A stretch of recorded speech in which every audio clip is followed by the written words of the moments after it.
You're listening to the Podcast Detroit Network. Visit www.podcastdetroit.com for more information. 1935, the Lions win the NFL championship. The Detroit Tigers take the World Series. The Red Wings bring home Lord Stanley's Cup. Joe Louis begins his rise to world domination. This transforms the Motor City into Detroit, City of Champions. Detroit City of Champions, the podcast. I'm Jamie Flanagan. Charles Avison. And we are diving into the story behind a trilogy of books, Detroit City of Champions.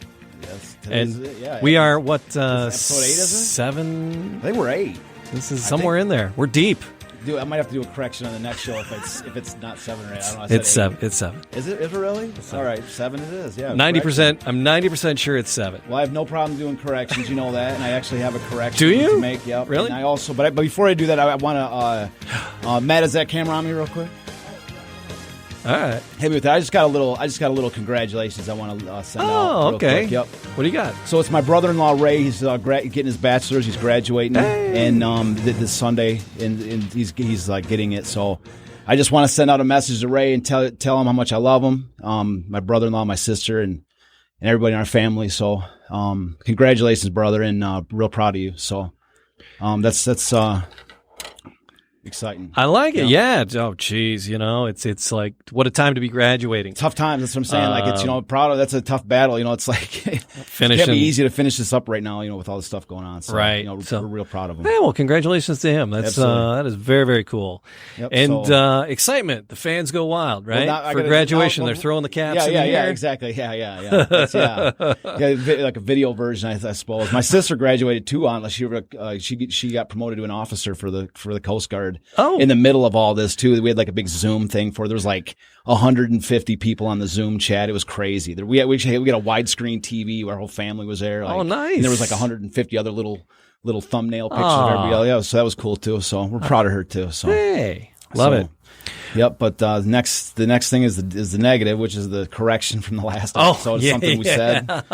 So it's so like I say, we plow through some of the stuff, and I do rewatch the show to in case I make a mistake every once in a while, and this is a mistake that I picked up on immediately, and it's one of those mistakes that, like, I knew it. You know what I mean? It's not like you just, for some reason or another, you just. So, anyways, the mistake to correct is the fact that I said that Ty Cobb left the Tigers last. He left the Tigers in 1924, and then he retired in 1926. Right.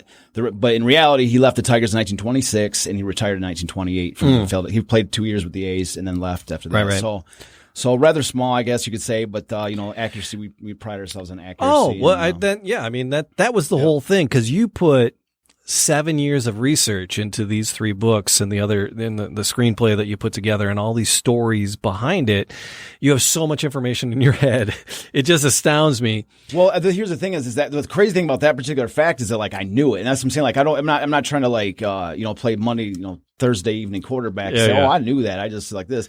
But I mean, I knew enough to, like, catch my own error, right? Yeah, and then but that's what I'm saying. Like, the reason I knew it is because 1924 actually was one of the Tigers in that whole era of, like, dark times for the Tigers. That was actually one of the only years that they were actually somewhat competitive. And they actually drew 1 million fans that year. So, but that's like, besides that was like, that they drew 1 million fans that year, and then there was nothing for all these different other years. But they were competitive that year. And, like I say, and I've actually, I've told that story to people before. So that's what I mean. Like, that's why it's like, I knew that was a mistake. It's like, I caught myself pretty quick. Yeah. So, and again, because you make a couple cursory notes, and we're just having a conversation about the amazing year, and the amazing teams, the interesting people and their stories, and it just, the information that you have stored in your brain is astounding to me. Mine would probably explode. Yeah, I'm in awe every week. That, just like I say, it's just and that's the thing is there's a lot of little moving parts and stuff like that, and So, but here's the thing: is like I have no problem admitting a mistake. You know what I mean? Like it's like you actually learn. I think you learn from it because that's a fact I'm not gonna mix up again. You know I'm looking forward to someone calling us out on something that we miss and not catch. And if they do, if somebody catches it out, if they write in, send us put it in the comments or whatever for the show, and like I say, we'll correct it and update it for accuracy and all that. So moving on with our show episode 7. There you go. I'm 90% sure it's 7. Take a look. So it's I don't know. That's what we were talking correction about. For the episode number. We do, but I can't believe we're 7 in already. At least there's 6 in the bucket. So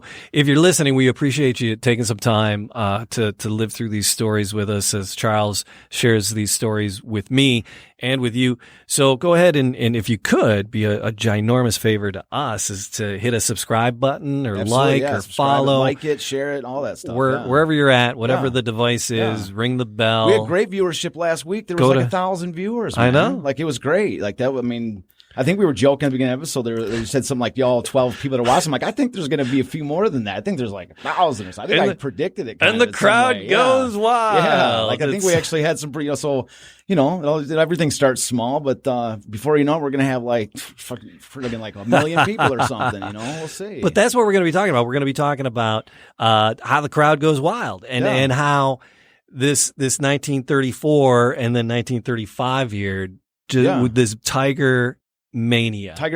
It was it was just crazy. Yeah. These 2 years, 34 up at the end, just to go to the World Series. Yeah. It had been such a drought, and people were so into it. And now we're back into 35. The city is like, hey, it's not a fluke. National media is going, they got lucky. It was a fluke. The players were healthy. Nobody saw them coming in 34. Total fluke. And then that was like the narrative. It was like the national media saying, oh, they was totally lucky. And then 34, the fans were like, we weren't lucky. We're going to do it. And Mickey, of course, leading that charge. Yeah. But then, in the back of their minds, their friends are like, please let it not be a fluke. Like they don't know. They don't know. But they're like, oh, it's not a fluke. We're going back. But then, they're like, yeah, I hope we go back. Yeah.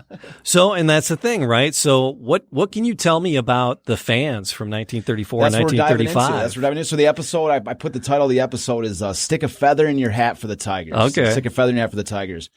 And I made that title specifically because I wanted to tell like a quick story about something cool that we're gonna. It's maybe a little bit out of alignment for what we want to talk about in this episode, but I love it. It's just so. I think it's just like so cool. Like, so anyways, there's all this Tiger mania and everything. Which we're gonna get into, but there's always just like back then, just like now, especially when stuff is popular, people are always making. There's always like little gimmicks and knickknacks and giveaway type stuff that, souvenir, that people are trying to make money every which way they can. Terrible towels. Yeah, exactly. There you go. Perfect example. For the fans to do stuff. But anyway, so the Detroit News at one point, they issued a feather in their newspaper, and it was a yellow feather. And it was stamped on there. It said, were these actual feathers? They're literally a yellow feather. Oh my God! You gotta know. Back in 1934, these were not sourced. Yeah, like naturally. These are right. It wasn't. They weren't sourced naturally. I wonder. Okay, there's probably an ugly story underneath that somewhere. But anyways, so there was yellow. Stick a feather in your cap. It said right on the feather. It said, stick a feather. So it's, but there's a tiger stamped on it and everything. And I saw it was on like just one of those things I was like looking for on like eBay or whatever. And so it was just like, I'm like, what the heck is this? It's like this 1934 tiger feather. And I didn't buy it because, when you're putting stuff together, you're putting, using information and stuff, gathering information. Like sometimes you spend like $600 on a game program. You scan the info. I was really after the information. Sure. So there's all kinds of quirky stuff that was online, that I could have bought, if I had the money, but the feather was like $150 or $150 or something. I was like, I'm not good. So I did a screenshot of it. Yeah. I did a screenshot of it. Maybe I shouldn't be saying this. Maybe this is like illegal or something. I don't know, but I did a screenshot of it. As long as you're not reselling it. No, there's no resale. What's the resale value? Okay. So like, all right, no. But anyway, so I did a screenshot and then I printed it on a photo. And then I think there was two side. I wish I would have brought it in because, anyways, what I did was I think there was a front and back picture, and I did a screenshot of the front and back, and then I printed them on a 4x6 photos, and then glued them together and then cut around it and actually frilled the ends. so it like actually looks like, so made your own little feather. Like instead I put up on my wall, like I taped it to my wall, I stuck it in little, some of my mementos or whatever. So I've got it. I got like a reproduction of it. Stuck a feather in your cap for the Tigers. Yeah. So anyways, that's kind of why I wanted to name the episode that, just because I wanted to make sure I told that story, because like, where else do you get to talk about, a yellow feather? So that came in the paper. Which one of the papers? Detroit News. The News. Okay. All right. Because we had the News, we had the Times, and the Free Press. All three. Yep. So the Times has kind of gone away, but back in the day, the Times was quite the player and quite the cheerleader of what was going on. Yeah. In the Tiger world. Yeah. Well, the News and the Free Press were more like would cover the stories. They would cover the events, whereas the Times were like actively like sinking money into the events so that they would have the only exclusive in town. If you're the that's one good journalism. Oh well, they had the money. It's not good journalism. Well, William Randolph. But William Randolph Hearst owned the Detroit Times as well as a syndicate of newspapers across the country. He was fabulously wealthy. Yeah. And so I believe he didn't like say this or anything, but in my opinion, because the ramp up of sports coverage, especially in Detroit, it led me to think that he looked at this as an opportunity to maybe drive these other newspapers out of business. And so, because like I say, the amount of coverage of sports in the Detroit Times at that time was just incredible. Yeah. It was staggering. It was great marketing. Yeah. Not great journalism. Yeah, there you go. It's amazing marketing. I was agreeing with you. I was just kind of going with the flow. But hey, it's those are the times. And then the feathers were, I'm sure, sourced. Yeah, so I wanted to start the show actually, really to get in the proper mindset. I wanted to get in the show I wanted to sort of paint a picture. If we're talking about the fans, I think it's essential to sort of paint a picture of the times that they lived in a little bit. Yeah, because 1932, 1933, 1934, 1935, this is the Great Depression, the Dust Bowl, the picture of that that migrant woman, in Oklahoma, someplace that kind of dirty with the kid, looks like they have nowhere to go. That's when you think in the 1930s, when someone says the Depression of 1930s, that's the image that pops in my head. That woman with her kids, that black and white picture, that Dust Bowl picture. Yeah. But I want to paint another picture. That seemed like the mood of America, really. Well, absolutely. There's, those are the iconic images that we today, associate with the Great Depression. There's no doubt about that. But that's what, like, an opportunity to really, to maybe paint a few other colors into this, you know what I mean? To show a little bit more, some of the cool things that were happening too at that time, to get a frame of reference of like the times. So, I have a huge timeline in the second book that talks about this stuff. And so anyways, I'm just going to kind of ramble right down the list. This is really, I'm going to focus on 34. Okay. So, first Three Stooges short comes out in 1934. Oh, yeah. First Three Stooges. Yep. And then, you have Bonnie and Clyde are killed. John Dillinger is shot to death. You have Alcatraz Island's founded, or they made Alcatraz Island. Final season of Babe Ruth with the Yankees. Final season of Red Grange. We're talking about 1934. Okay. Shirley Temple debuts. You have in 1935. You have Monopoly is born. Right? You have the birth. You have Radar. Canned beer is introduced for the first time. The first hot meals on airplanes. Like, so you see, like, there's a few other, like, there's some pretty big deals. 1934 canned beer. Yeah. The third inning, first canned beer on the field. Yeah. Well, but here's the thing: is that kind of leads me, like, it leads into really one of the biggest things, really. One of the biggest things was the repeal of prohibition. Right. Was I heard the day. So April 7th, 1933. The sale of 3.2% beer is legalized by Congress. The very next day, Clydesdale horses deliver a keg of Budweiser to the White House. So that's legalized, and then Budweiser, the first thing they do is FDR just got elected president a few months before, and they drop off a keg of beer to the White House, with Clydesdale horses. And then May 10th, beer, that 3.2% beer is legalized in Michigan. Okay. And so this December 5th, 1933 prohibition is completely repealed. So you can drink liquor then too. And then New Year's Eve of 1934, this is sort of the summary of everything. New Year's Eve of 1934 was the first to involve the legal consumption of alcohol since 1920. And so think about this, like, to try to frame where we're at right now, entering this 1934 season. So we've already talked about the arrival of Mickey Cochran at the end of 1933. The Tigers are heading into 1934, and like there's a little bit of excitement coming. And all of a sudden, because they had this, they've just signed like this Hall of Fame all-world catcher And then all of a sudden now, beer and liquor are legalized. They're selling it in the stadiums. That's what I'm saying. Exactly. Exactly. So the very first year that beer and liquor is legalized, all of a sudden, the Tigers are players in baseball. So they got to really go at it with beer and liquor for this season. I just thought that's a great, a great way to kick off. We could probably play that. That's probably in public domain. That song is like 80 years old. Yeah. It's absolutely in the public domain. So that's so that adds to the party in the city. There you go. That's what I'm saying. It adds absolutely. I mean, it's undoubtedly adds to the party. Well, Detroit was always sort of on because we're so close to Canada. Yeah. As the river would freeze, they would just drive it over. First world land speed record.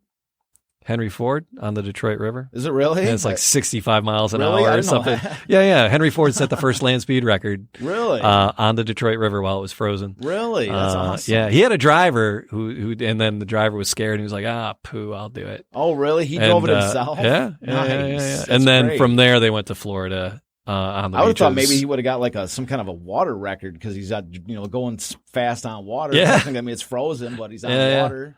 So they would bring it over. So we weren't really as dry as we probably should have been in Detroit. Not. Yeah, I noticed I said the word legal consumption. Legal consumption. Yes. Yeah. So like I say, that's sort of sets the stage. I mean, this is this sort of sets the stage for the season. And so, anyways, it sort of sets the stage for one of the quotes I was hoping to get to. And so it really the quote that I'm going to read. Let me break out the page and have it ready to go here. Yeah, so it comes from the second book. Let me see, page 285. And because I did a whole section in the fans in the second book. Okay, and so. I mean, you talk about, today it was, the 12th man, and, it matters. That's the interesting thing. We're recording here in August of 2020, and sports are kicking back in with no crowds, and you got paper cutout crowds. Yeah, I was listening to a couple baseball broadcasts, and they were feeding in crowd noises and stuff. Man, I don't know about all that. Yeah. It reminds me of something Andy Kaufman said. Like, have you ever seen that? I thought you were going to remind me of an Andy Kaufman sketch, and I'd be like, yep. Maybe a little bit. You got with Jim Carrey, the movie, the Man in the Moon. Yeah. Where he was talking about like the laugh track, like he hated the laugh track. Yeah. Like, there's dead people's voices laughing on this. Like he was like really spooked out by it. Yeah. So I was like, it kind of is like a similar thing to me. I'm like, you never, I mean, is it the crowd noise? Like, I understand you have to have a little bit of, background, like ambient noise for a home run or something to give it a little bit of background sound, but like to make it like a cheer, like they're cheering a home run. It's just weird, man. Yeah. Cause I've watched a little bit of baseball, is it disingenuous? It's no longer, when you take a photograph, cause today with the computer manipulation, deep fake. They're deep faking baseball is what they're doing. Yeah, it's a deep fake of a baseball game. The cardboard cutouts is just horrendous. I mean, weird. You can buy a couple of stadiums are doing it where you can pay to be a cutout. Yeah, well, that's what they should be doing. They should. Yeah. I mean, that's really, so you can buy your cutout and put it in someplace. Yeah, I mean, make a couple of bucks of it, I guess, but have sort of a point to it. I mean, it's just odd, man. Yeah. So we have no fans right now. I know that, but and the other thing too is that why not let some fans in? Yeah. These baseball parks seat, what does Comerica seat? Almost 40,000 fans. Yeah. They're not even going to get 15,000 a game anyway. Tigers. So I mean, what are they? You bring them in, have them sit 3-4 seats apart from each other. Each group has to maintain a 6-foot social distance. Yeah. I mean, come on, man. Like use the park. I don't know. But it's a deep fake of reality. I mean, we're living through a deep fake of reality, but this was the real deal back in 34. Yeah. The fans were just excited. And you said you had a quote there that you wanted to kick things off with? Yeah. So I just like this one. This comes sort of at the tail end of 1934. There's, like I say, I have a ton of quotes in here. It's actually tough to choose from. Mm-hmm. But I love these kind of quotes because it takes you back in time. This guy was actually there, looking at this stuff. And And so anyway, so the quote date is from September 17th, 1934. And at that moment, the Tigers were they ended up, the spoiler alert, the Tigers won the game. And but at the conclusion of the game, they were 6.5 games up on the Yankees, basically heading towards their 1934 pennant. And so, where's that right here? So anyways, so they would clinch the pennant 1 week later. And so this was like, headed towards the last sort of pennant. So this is like, big game. They're playing against the Yankees, of course, too. So the Yankees could potentially get back in. It's a big game. Damn Yankees. Packed house, yeah. And so General Crowder would end up beating Lefty Gomez 3-0 in this game. And so, like I say, spoiler alert, because of this, the game results are not necessarily as important as the actual the scene, the vibe, setting, the scenes are what's happening at the game, which I think that's what the purpose of this quote is. So it's written by Bob Murphy, one of my favorite writers over the course of all these books. Bob Murphy was just an absolute cut up, man. He was so funny, just an absolutely just a great writer from the Detroit Times. I was able to, one of the great things about all these books I was so happy about, because I did a section on the media in 1935 too, like who all the sports media, national and local. And I was so happy I found a picture of Bob Murphy. Oh, nice. And that's why I actually sent the book, like, incredibly rare photo of Bob Murphy, because it's one of those, like, when I found this photo, I was like, oh my God, it's really grainy. I had to spend so much time trying to restore it. But I was so happy to find this picture of Bob Murphy. So anyways, because I had so much respect for him. Nobody knows who he is nowadays. Right. But he was just such a major, like, City of Champions writer. Okay. So anyways, this comes from him. And so again, September 17th, 1934. So the title of the article is called "Wild-Eyed Mob Cheers Tigers to Victory." So all thoroughfares and street arteries leading to Navin Field, scene of today's Tiger-Yankee battle, were choked with traffic hours before the scheduled start of the game. Streams of shoving, pushing humanity were crowding through the gates at 1 o'clock, and hundreds of persons milled about outside ticket windows, disappointed because the SRO sign was out. There was a zip and a twang to the breeze that swept through the big stadium, making top coats comfortable.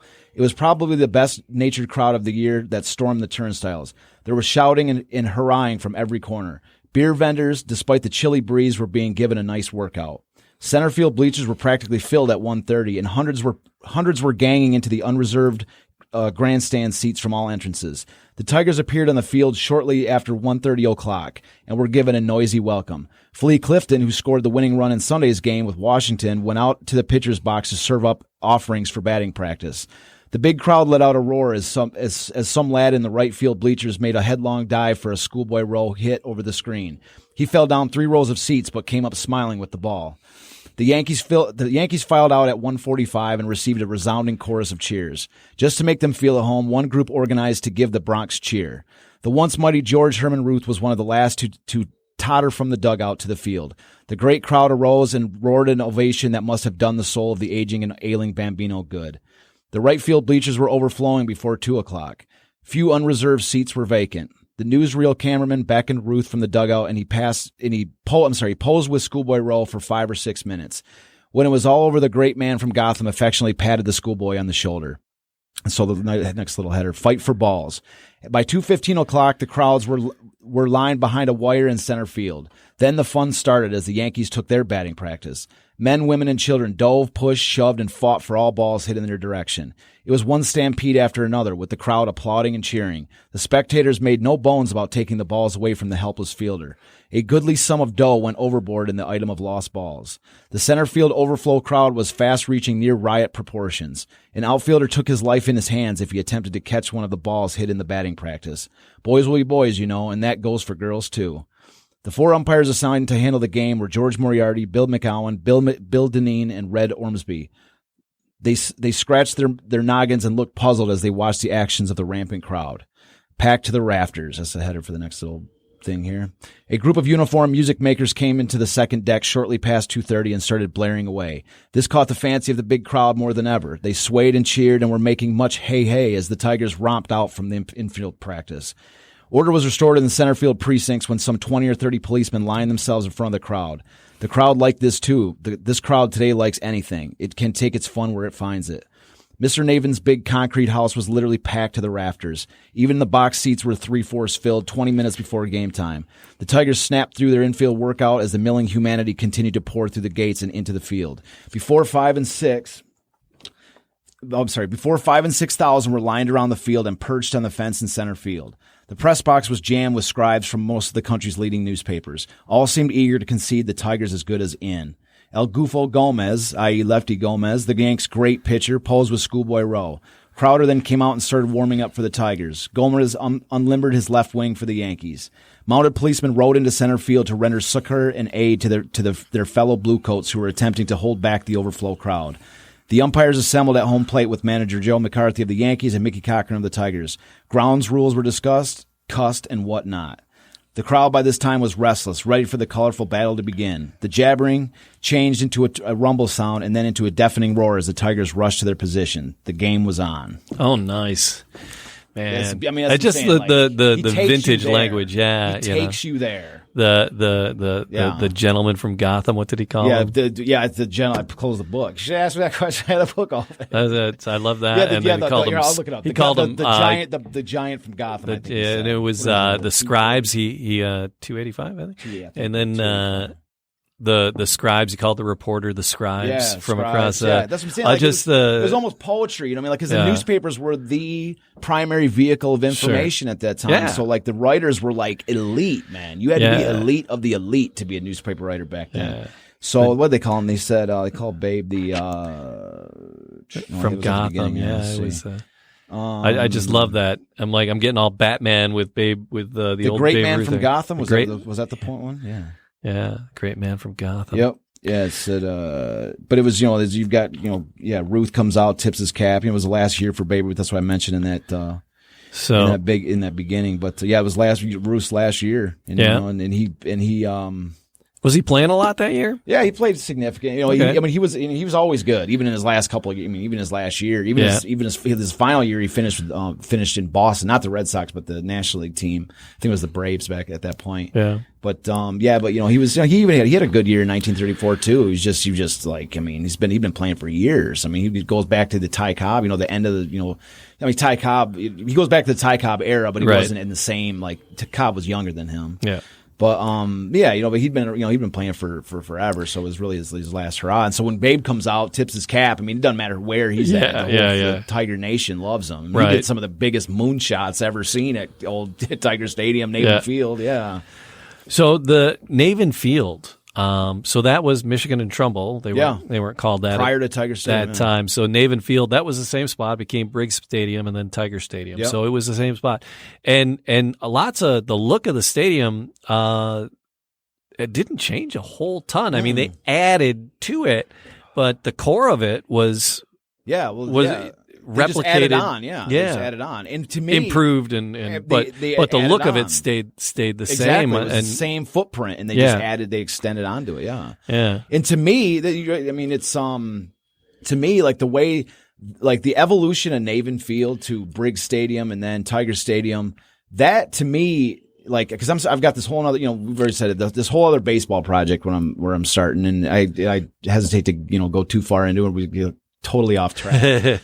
But the idea that one of the things that I question is this current baseball, the way that the world works today for pro baseball is it's become this necessary thing for a city to have a $500 million, whatever it is, ridiculous ballpark, this incredibly expensive ballpark.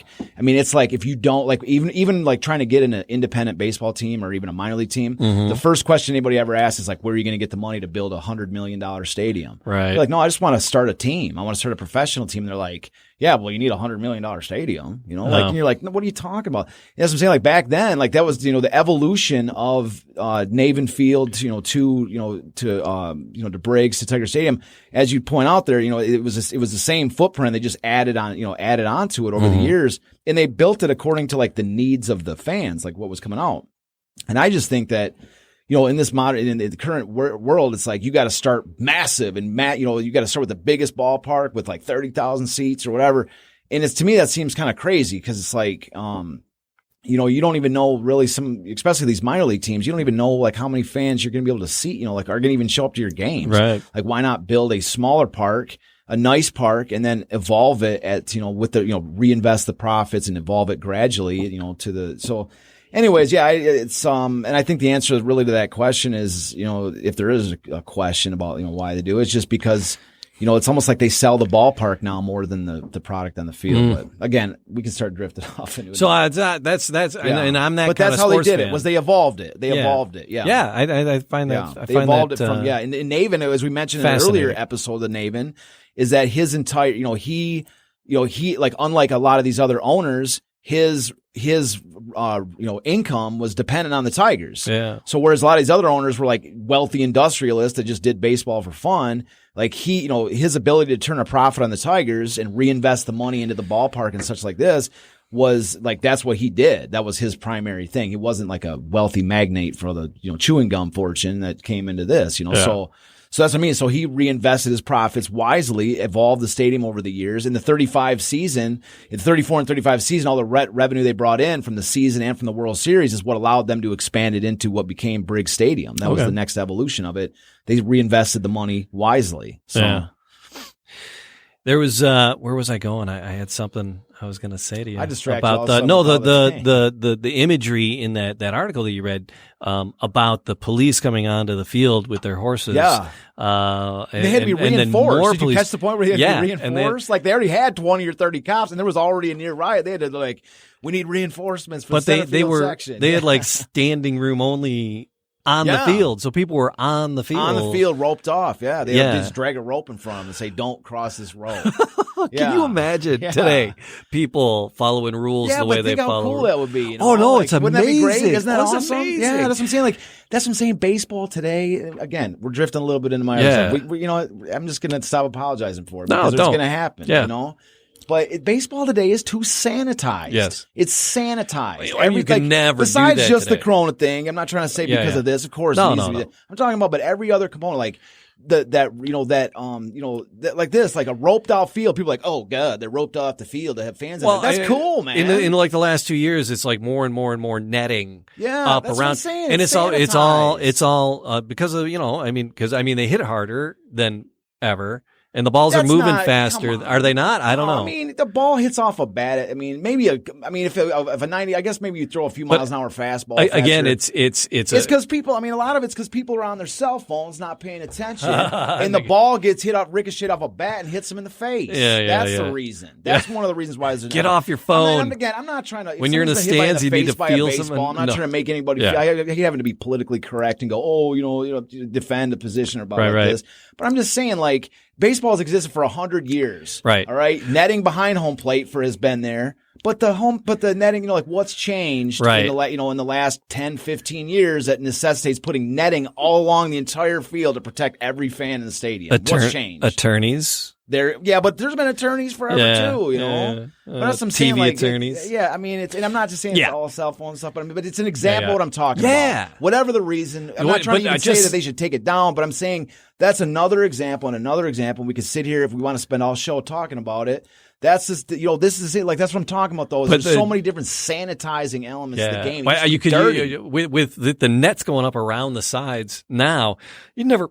Imagine people just on the field with a rope saying, "Don't step across this." It's like it's such a different world. Yeah, and I've actually got photos in the second book that shows a policeman on horseback on the field with the fans behind him. It's a fantastic photo. He's like, like all proud, like guy looks like a total, like a real police. The guy's, looks like a 1930s policeman, man. He's like rugged, and he's on a horseback. The horse is looking tough too. So yeah, I can imagine that there was a handful of games from when they clinched it to the World Series. I'm sure that was just those games were all just Tiger mania. Oh yeah, but what else was going on there in 34?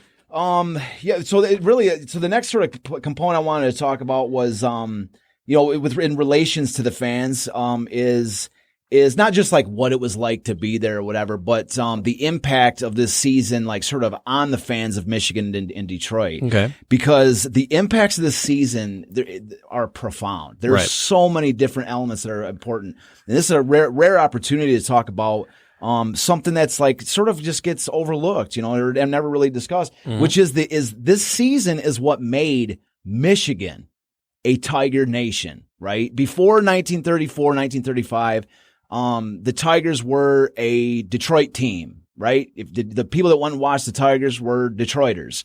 And that's not to say that there wasn't fans from all over this, everyone, coming from other areas of the state to watch the Tigers. I'm sure there were.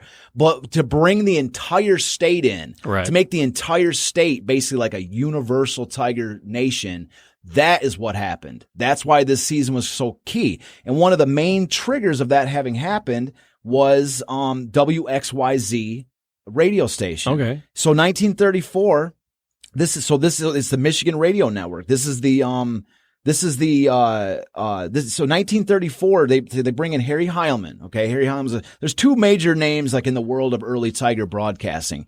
You can't even mention Harry Heilman without beginning sort of the story with Ty Tyson, who was the WWJ radio announcer, basically the local Detroit broadcaster, the announcer. And he'd been with the Tigers and really doing Detroit sports elements since 1923.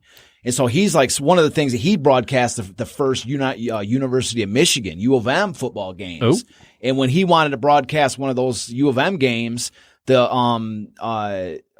U of M coach and Jim, what's his famous guy? I'm probably going to get a comment saying, what's his, comment below and see what's the Michigan coach at that moment. Anyways, 1923. So anyways, he wanted to broadcast a University of Michigan game. And then that coach was like, no, because it's going to make people want to buy less tickets to come to the games because they can get it for free over the radio. What year? 1923. 23, yes. okay. Yeah. So I believe it was 23 when this actually happens. But so anyway, so they still let him do it. They let Ty Tyson broadcast a University of Michigan game. And then like the next week, it was like a sellout crowd. Like I'm not sure what their attendance was, but there was a noticeable major difference when they broadcast the game on the radio. It made people want to come to games. And so that was like, you're talking about the infancy of broadcasting over the airwaves. And so that's why they're like, oh my God, like it actually had the opposite effect. It made more people come to the games. Fielding Yost. Thank you. Yeah. Thank you. Yeah. That was his 23rd season. Yeah. He was a super, that's what I'm saying. Like I'm almost embarrassed for forgetting that name. I mean, oh my God. But, this leads to this idea that like radio actually has an impact on bringing attendance in this way. And the idea is that what you're doing is you're engaging the fans in the story of your product, right? You're engaging the fans in the story of this team. And so it may, and especially when they're hearing it on the radio to like whets their appetite, like, oh man, I can hear the crowd going wild. I wish I could see this in person. It makes them want to come to the game more. And so the similar effect was on Frank Navin for the Tigers when the same guy, Ty Tyson's like talking to him about, let's broadcast the Tiger games too. And Navin, initially they're like, well, you're going to lose money on attendance. And they were saying the same thing, like, no, it builds a fan base. It really does. And Navin Navin letting him broadcast, even in the 30s, people were telling him, hey, Frank, you're going to lose attendance. And he was like, he didn't even really care about the fact that it was going to add attendance. That's not even why he did it. He did it. He let them broadcast because he was like, well, our fans can't afford to come to the games anyways. Like it's better. When they can afford to come and pay money, they will, but we want to keep them engaged with what we're doing. So, Frank kind of knew that already. Frank was a highly intelligent baseball owner. That's what I'm saying. Like of all the pantheon of legends in Detroit sports history, Frank Navin, it just seems like a lot of times whenever he's mentioned in any book, it's always, he was this kind of nerdy, bookish owner who never gave Ty Cobb the amount of money he deserved, that. That's always kind of how the picture he's painted of him. Right. But he was a highly intelligent owner, one of the most well respected owners in the entire game of baseball. He was huge. He built the Tigers. Yeah. So Vintage Detroit is telling us the jump from 33 to 34. There was 320,000 attendance around in 33, and then in 34, explodes about 920,000. Yeah, and then in 35 is over a million. Tripled it. And 35 is over a million. Yeah, it explodes. So anyways, So the radio is, like I say, the two big names. So Ty Tyson was already an established presence in Detroit. He broadcast over WWJ to the city's fans. Mm-hmm. But then but WXYZ comes on the scene, and they set up the Michigan Radio Network, and that and Harry Heilman, who is a Hall of Fame Detroit Tiger outfielder. I think it was 4 batting titles that he won. Just a tremendous hitter. He was already fans already loved him. Harry Heilman becomes the main broadcaster, the main play-by-play man for and really the one-man show for WXYZ. And so that is the voice that the rest of Michigan hears. Okay. So Detroit hears Ty Tyson, and then Harry Heilman is heard across the state, beginning in 1934. Okay. And so that's what I'm saying. So so Harry Heilman, and so a generation of Michigan, of the Detroit Tiger fans that are from around Michigan, like Harry Heilman was their guy. He was there till 1950. So, I mean, this is their guy, and for me, growing up as a Tiger fan, George Kell was my guy. Sure. Yeah. George Kell was the announcer. George Kell was the voice of the Tigers for me. I used to watch it on TV all the time, out in Kalamazoo when I was living in Kalamazoo. So, George Kell was my, a lot of times people say Ernie Harwell. I didn't listen to him as much on the radio. I was always watching on TV. So George Kell was my guy. That was the voice for me. But for my George Kell, that's what Harry Heilman was to people from 1934 to 1950. And that was 1934. So to take it like this, is it a coincidence that, as you say, there are 913,000 fans in 34, 35, there's 1 million. If you keep going down the list of attendance for the Tigers from 1935 on, take a look at the attendance from that. It's 1 million fans every single year from that point all the way till now. Yep. It never changed. That's what I'm saying. It's 800,000 in 36, 1 million in 37. That's what I'm saying. It never. They average 1 million fans every other year after that. Maybe World War II it dipped a little bit, but they still had good fans in World War II. Yeah. But I'm saying the rest of time it was just 1 million, clockwork. You know what I mean? Is it a coincidence? Is it just the biggest coincidence in the world? 46. Yeah, that you go from 300,000 like you mentioned in 33. And then look at the years before that. It was 300,000, 350. Almost 200. Yeah. 1,700,000. Yeah. Every single year after 34 and 35, it's 1 million, 1 million, 1 million. Clockwork going all the way up to 3, 4 million. That's 3 million that we get today. True. That's what I'm saying. It's like clockwork. Is it a coincidence that this season, imagine you're somebody that lives in, anywhere, Ludington or, Kalamazoo or anything like this. And your first Tiger experience, you're listening, baseball is already the biggest sport, in the country. Yeah. And your first baseball experience listening on the radio is the 1934 and 35 Tiger seasons. How much of a fan would you become? Oh, yeah. Yeah. You're hooked for life. An entire generation of fans grew up. Their very first experience of listening to the Tigers was the 1934 and 35 seasons, the City of Champions season. And it's worth mentioning too, real quick, while we're talking about it, is WWJ in 1934 when the Lions came to town. They connected on a nationwide syndicate radio channel, and they broadcast the first Thanksgiving game against the Chicago Bears. First Thanksgiving in 1934 on this radio network. You see what I'm saying? Yeah. So now you're getting connected. All the fans of Michigan are hooking up with the Lions too. Yeah. So that's what I mean. You see, you see this impact. The radio was a big deal in 34 and 35, and I say it's not just a coincidence that. 1 year they're they're dominoes, 300,000 fans, 400,000 fans, whatever. In 34 and 35, 1 million every single year thereafter. Yeah. And that's what I'm saying. So this is the impact that radio had, and this is the fans. It's not just Detroit fans now. It's fans from across Michigan are coming to the Tigers. They're hearing about it on the radio. They're following the story on the radio, and it becomes the Tigers become their mecca. Their thing that, oh my God, I'm going to Detroit for this. We're going to watch a Tiger game, And that's how I was growing up when I was in Kalamazoo. When there was a Tiger game, going to a Tiger game was a huge deal. Yeah. I remember, yeah. Yeah. We traveled across the state back then. Was one of my friends, Kevin Bush says, the second time I quoted the same quote, back when the Tigers were terrible, it was easy to find seats. Yeah. And we'd get a Little Caesars Crazy Bread was buy one ticket, get one free. And we'd make the trek from Kalamazoo and get, it would be we'd get the tickets were $2 or something for the bleachers. It was ridiculous. Yeah. And then we would get buy one get one, so it was like $1 each coming from Kalamazoo to get a Tiger ticket. Yeah, and so but it was fun, like it was great, but it was like our mecca, like it was that big of a deal, and so that's how it became. I grew up in the city, and I remember the field trips in grade school, going to a Tiger game, getting on the bus and going down to a Tiger game. Yeah, you're lucky, man. I would have loved to have some stuff like that. Be able to go be that close. Growing up as a Tiger fan, man. Yeah. Man, it was like I used to just watch it on TV every day and collect the baseball cards. And it was like the rare time we'd get out to Detroit to watch a game was huge. It was a big deal. And so I've experienced that side of it from being from Michigan. Right. Listening, watching every day, George Cal's voice, that Travis Fryman, Cecil Fielder, some of these legends that a lot of people don't even remember these days, but just a perfect storm here in 34, just building. That's what I mean. This is the first year that everybody's exposed to it. So I do have a quote that I want to read, and it's not from my book. This is actually I'm not the only person that's written about the City of Champions thing. I was the first.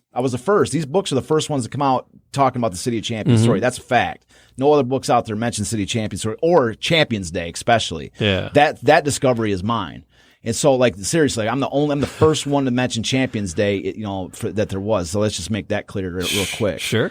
But there's been others that have written since that I came out. And a good one, there's a book called Detroit the Unconquerable. It's a book done by, there's a Sabre with Sabre. Sabre is it's well known as like the analytics group. Okay. But they do tremendous. I've got my own critiques about the analytics behind it, but their history is generally very well done.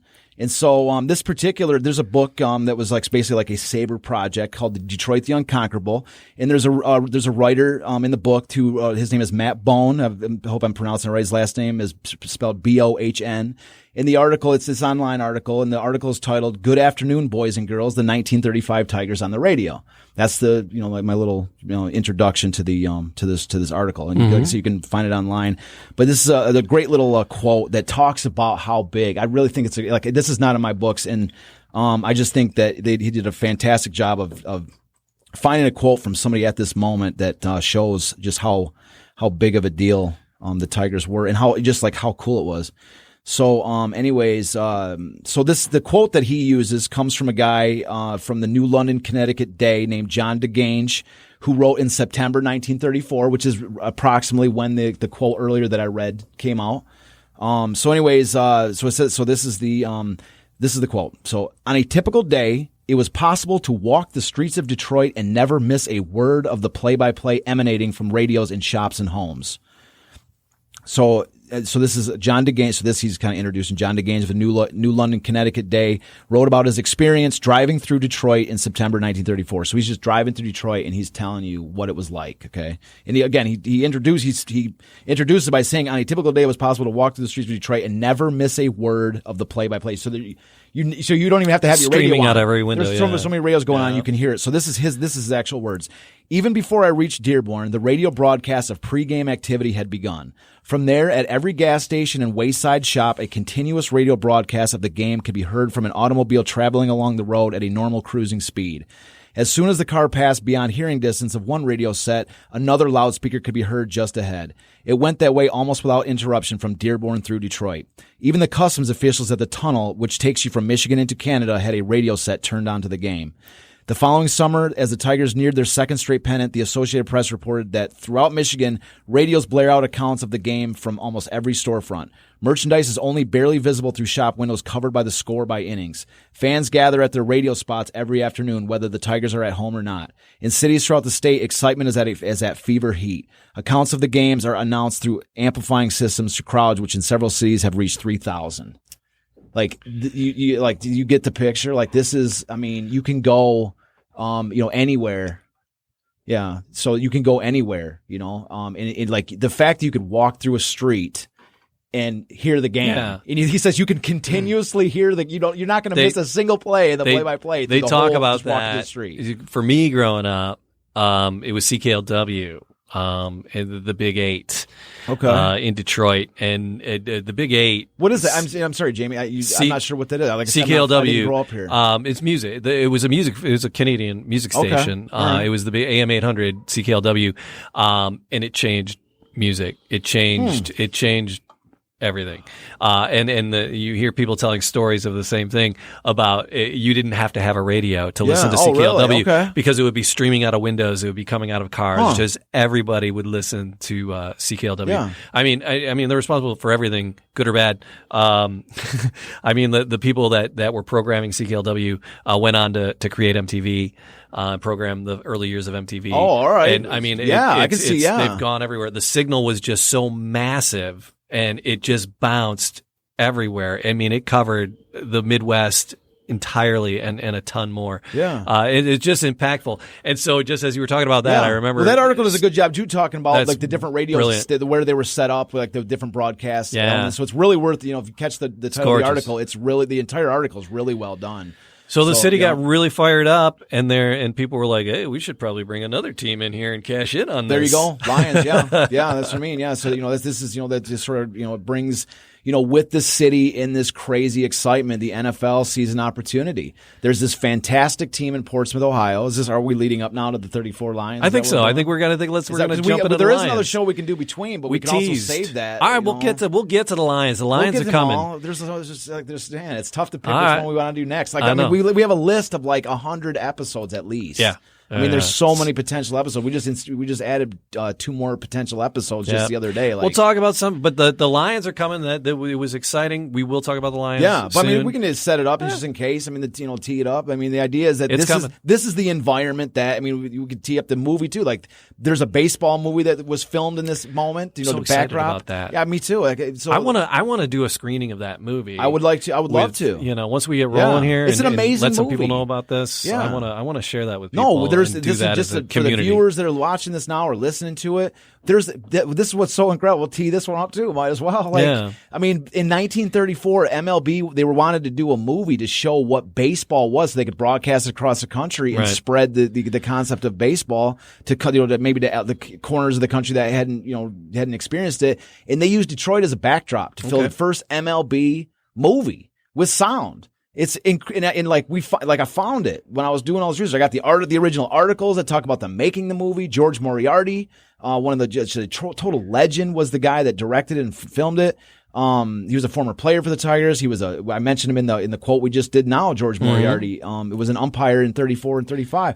And so it's just an incredible film. It's one of my favorite baseball movies. I think it's literally, and I'm partial to it because it's like, I've found this movie and I'm trying to talk about it now, but I'm telling you, when we film this, when we screen this movie, I dare anyone to tell me that that's not one of the best baseball movies they've ever seen. We'll bring in some players. I'm going to drag in some players, and we're going to do when this. We film this, everybody's like, people talk about the best baseball movies, like The Natural and Major League, all this. There's a bunch of good movies out there, whatever. Bad News Bears, of course. Yeah. But like I say, the only reason nobody knows about how great this movie is because nobody's ever seen it. Yeah. It's just almost unknown. And so it was filmed in Detroit. MLB is, the Fisher Body Company sponsored the movie. Like when we say movie, this is a 32-minute version of it. There's a longer cut of 50 minutes that I wasn't able to find. But I would love to screen this movie. Yeah. I can't wait to talk about it in more depth. It's a tremendous film. There's things that people could learn today in broadcasting and filming just from watching this movie. It's a tremendous film. I'm excited. Yeah. There's so much more to talk about. So Lions and this and that, we can tee up, right? There's so many things. We'll get to them, man. Detroit, City of Champions, the website. And the website? DetroitCityOfChampions.com. I thought you were going to fit. All you got to do is add .com. I know. I thought you were like, Detroit City of Champions. You kind of left me hanging. I threw a cog. .com. .com, idiot boy. I teed it up and I whipped on it. Yeah. So the website, DetroitCityOfChampions.com. Threw that in there real quick. Charles, I'm having a blast. Man. Yeah, man. I love this. I look forward to it every week. And there's, like I say, there's so many episodes lined up. Like I'm grateful to you and Matt back here. Oh my God. Yeah. And I always ignore Matthew. Matthew's pushing all our buttons. Matt's making the magic back there. But he's doing it. So, but it's like I'm just thrilled because. I've told this story. I estimate I've told this story, at art shows and in speeches and stuff like this. I've told it at least over 80,000 times. I've done the math. Over 80,000 times. You'd figure you'd have it right by now. Well, yeah, you'd think. There's a couple elements I flub every once in a while. But that you actually brought up a good point, which is that usually when I'm talking about this story, it's an intro. Right. It's a quick intro. It's a 5-minute conversation. It's, quick selling a book, moving on. This is the first time I've really got a chance to explore the different elements of it. When I say we're diving I'm really deep, excited about it. And we are diving, but the books go so much deeper still. Oh, and we're still just scratching it. I'm reading my own books to put my nose together. We're still just scratching it. So keep coming back and scratching more stuff with us. I don't know. That was weird, but we'll get into it. So like, subscribe, leave a comment. We appreciate you spending time with us and listening about this story. It's the Detroit City of Champions podcast.